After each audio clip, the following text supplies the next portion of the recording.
So what we're seeing now is a slight uptick in community cases. And this was to be expected. Whenever the weather changes and things get colder and people tend to gravitate towards spending more time indoors, they're more likely to interact. What has to be stressed is that, again, the clusters that we've seen, the outbreaks that we've had in institutions like Maris, they have been wonderful partners in working with us to identify cases early, contain them, and to prevent spillover into the community. And to a great extent, we've been highly successful. Because again, these institutions and schools are not driving the cases within the county and in the community.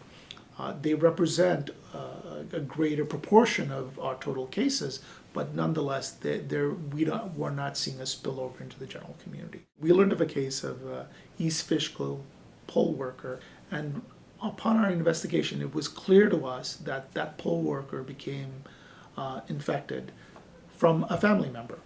And as soon as we found out the case investigation proceeded, and the individuals that were potentially exposed were isolated or quarantined. And what we haven't seen is that this particular case was responsible for other cases within the Fishkill community. And so while we see upticks throughout Dutchess in the community setting, this poll worker, in terms of being identified, the mitigation strategies and the containment strategies have limited spillover into the East Fishkill community. And so the numbers we're seeing in East Fishkill is not related to this poll worker. What I want to stress to people is that your initial efforts has had a tremendous impact on the successes we've had as a state and as a community.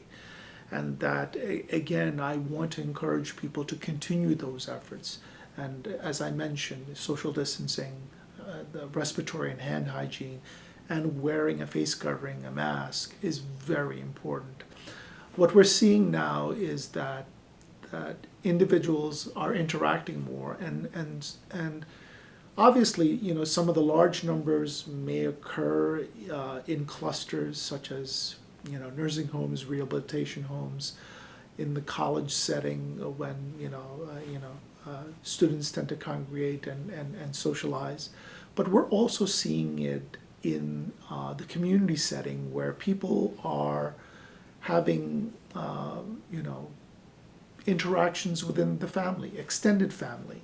And these type of interactions, if everyone is not adhering to these mitigation strategies, all it takes is one individual to bring it into that social setting. And what we're seeing now when we do our case investigations, that you're seeing more community transmission in the home setting.